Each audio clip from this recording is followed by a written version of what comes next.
Edgy, cool, a cultural powerhouse. This is how New York Times recently described Bristol. And it is a cool city, I mean, come on, I am in it. Not everyone has the same access to this cultural centre. Bristol has the highest level of poverty in the southwest.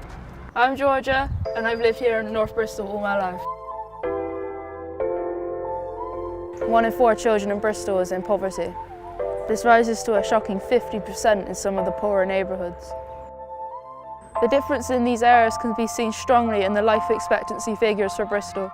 The most shocking example is between 2 neighbouring areas, Southmead and Henleys. If you live down there, on average you will live 9.5 years longer than if you live up there. So why is this happening? What determines how long people live for? I don't think enough people who live in places like Bristol understand the degree of inequality which is just a kind of day-to-day part of our lives now. About 55 to 60% of life expectancy is determined by what are broadly environmental or social factors. So people don't necessarily have very good housing, they don't necessarily go on to further education, they don't have access to health and well-being services. You might have stress at home, you might have to help your mum with the tea, or help your mum with your younger siblings or older siblings. There may be issues besides just getting on with your education. When someone's born in Southmead, there's lots of factors that really determine what the rest of their life possibly will be like.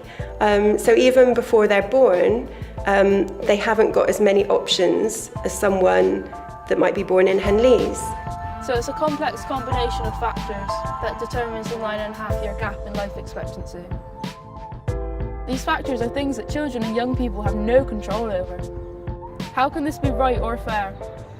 Why should I or my family live 9.5 years less than someone in a more privileged area? I'm very, very happy that you're bringing attention to it, because I think it's shameful really that exists in a place like Bristol, in the 6th biggest economy in the world basically. Because of where someone's born, that determines almost their whole life. It's an injustice. Is anyone doing anything about this massive life expectancy gap? Here at the Greenway Centre in Southmead, a project was set up to address exactly this issue. It was acknowledged by the NHS that Southmead had the lowest life expectancy in Bristol. And the aim of Long Live Southmead was to reduce the gap, the inequalities between Southmead and the other areas of the city. When we spoke to all of the workers and we spoke to residents, we decided what was really important, and that was everyone was involved. If someone's lived here for 40 years, they know the area really well. They're the perfect person to design a service and to be involved in delivering a service as well. There is a real feeling of positivity and community action. People are coming together and challenging their situation here in this neighbourhood. The money for these positive projects are being taken away. This funding for Long Live Southmead has been cut, but Bristol can fight this. Bristol paints itself as having the potential to change, the potential to improve, the potential to do better. And it's that possibility and that potential for all of us that makes it interesting and exciting, and to right the wrongs. And we need to come together to make it better for everyone. Your postcode should not determine your whole life. We must change.